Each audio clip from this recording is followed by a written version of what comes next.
Yakobus pasal 1 ayat yang pertama, ayat yang kedua sampai yang keempat. Firman Tuhan berkata, saudara-saudara, kalau kalian mengalami bermacam-macam cobaan, hendaklah kalian merasa beruntung. Sebab kalian tahu bahwa kalau kalian tetap percaya kepada Tuhan, pada waktu mengalami cobaan, akibatnya ialah kalian menjadi tabah. Jagalah supaya ketabahan hatimu itu terus berkembang, sampai kalian menjadi sungguh-sungguh sempurna, serta tidak berkekurangan dalam hal apapun juga. Nah, diberkati lewat mendengarkan firman Tuhan, melakukan dan merenungkan dalam kehidupannya. Bapak Ibu yang dikasih oleh Tuhan, tema yang saya berikan hari ini adalah lulus ujian. Hidup ini sebenarnya adalah ujian. Ya, kalau kita mau belajar bahwa hidup ini adalah ujian, apapun profesi kita, apapun keadaan kita, kondisi kita, kita tetap akan mengalami yang namanya ujian. Kita akan lewati. Ada ujian yang susah, ada ujian yang gampang. Nah, kalau dia pelajar, dia pasti akan menghadapi ujian supaya dia dapat nilai gede, gitu ya. Nah, saya tadi katakan di awal bahwa kalau para mahasiswa, kalau engkau ujian, jangan engkau pakai kancingmu, kancing baju untuk mendapat jawaban yang tepat. A, B, C, D, A, B, C, D, A. Silang. Nah, jangan, itu salah ya. Supaya dapat nilai bagus, belajar. Nah, kalau dia karyawan yang mau melamar pekerjaan, pasti ada ujian tulis. Dan ada juga ujian wawancara. Supaya apa? Supaya dia berhak tidak untuk bisa masuk dalam sebuah perusahaan. Nah, intinya adalah Bapak Ibu yang dikasih oleh Tuhan, ujian itu sangat penting supaya bisa melihat kualitas kehidupan kita. Jadi jangan katakan jauhlah daripadaku ujian. Jangan, nanti nggak bertumbuh kalau dijauhkan ya. Nah, ujian setiap hari kita akan selalu menghadapi ujian. Ujian kesabaran. Misalnya kita berdoa pagi-pagi, Tuhan tolong aku supaya aku selalu sabar menghadapi hari-hariku. Tiba-tiba datang kejadian. Pup! Saudara mau pingin marah. Saudara ingat, Tuhan hari ini aku berdoa supaya aku sabar. Nah, itu akan kita alami setiap hari. Ujian kesabaran, ujian iman. Imanmu akan diuji oleh Tuhan sejauh mana engkau percaya kepadanya, sejauh mana engkau setia kepadanya. Di sini ada petobat baru. Engkau akan diuji dengan imanmu, apakah engkau tetap setia kepada Tuhan. Itu akan kau hadapi setiap hari. Ujian soal apa? Ujian soal kejujuranmu, ujian soal kesabaranmu, ujian tentang kesetiaanmu, ujian tentang cintamu kepada Tuhan dan kepada suamimu atau istrimu. Itu akan diuji setiap hari. Jadi itu akan kita hadapi setiap hari. Nah, saya katakan kepada saudara bahwa ketika ayat firman Tuhan berkata, apabila engkau jatuh di dalam pencobaan, anggaplah itu sebuah kebahagiaan atau sebuah keberuntungan. Nah, pertanyaannya sekarang, nah bagaimana caranya supaya kita bisa lulus dalam ujian? Ada 3. Yang pertama, bagaimana caranya supaya kita lulus ujian yang pertama?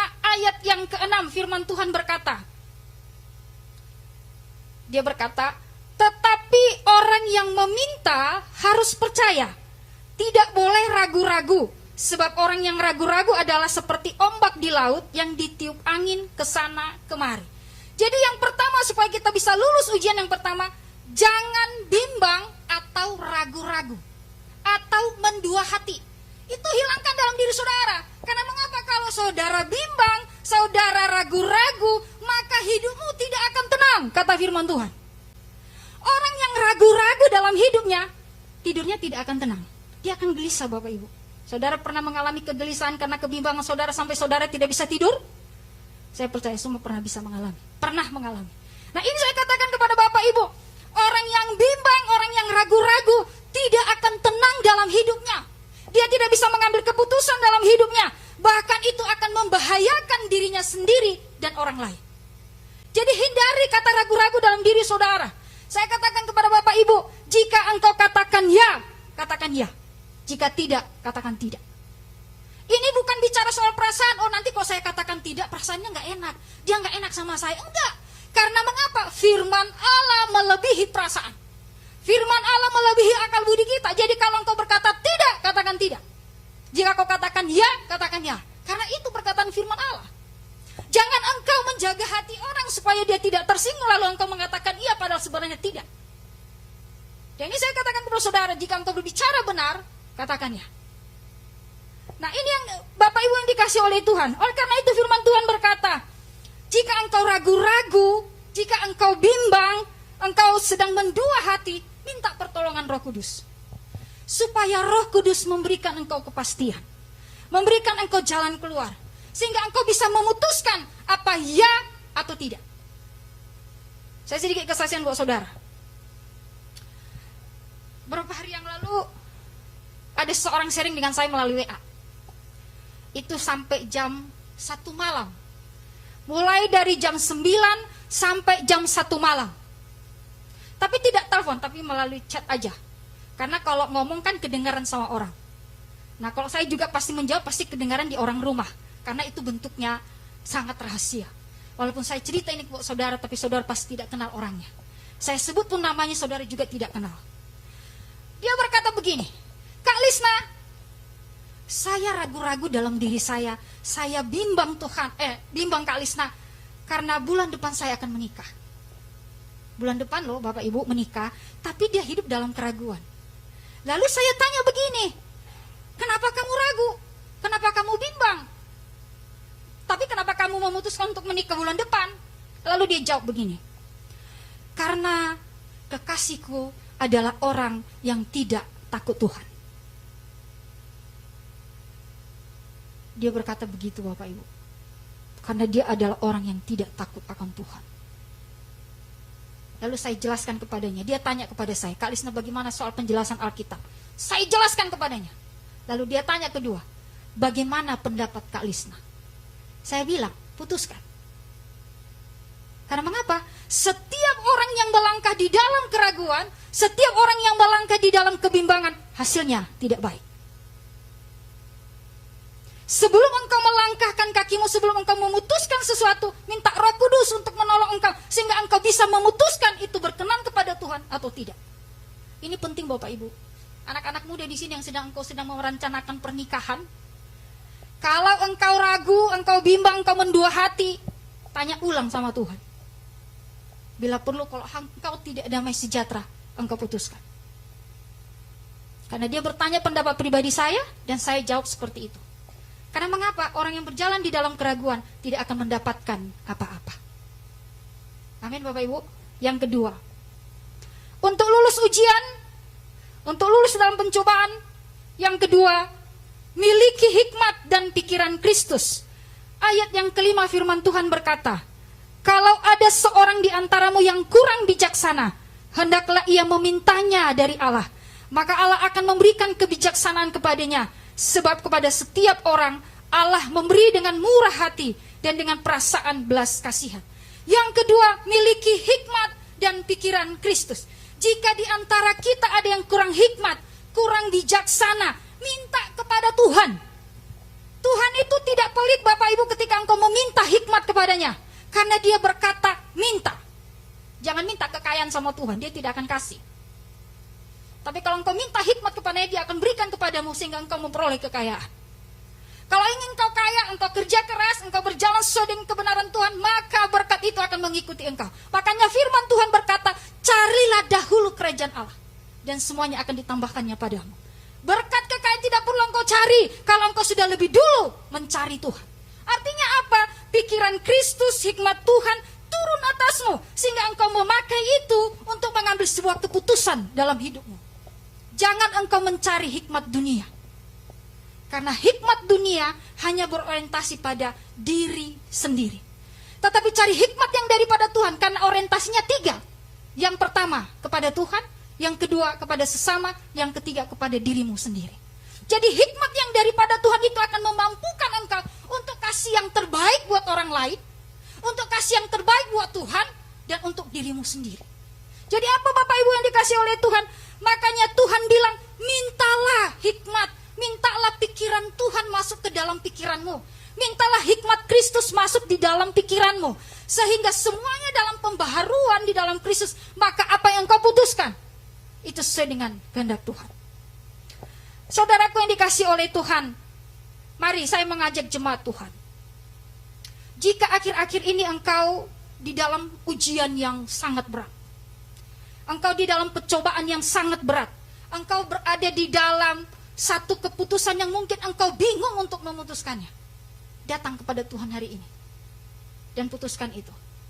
Minta Roh Kudus untuk menolong engkau, sehingga Roh Kudus memberikan hikmat kepadamu, sehingga apa yang engkau putuskan benar-benar itu berasal daripada Tuhan.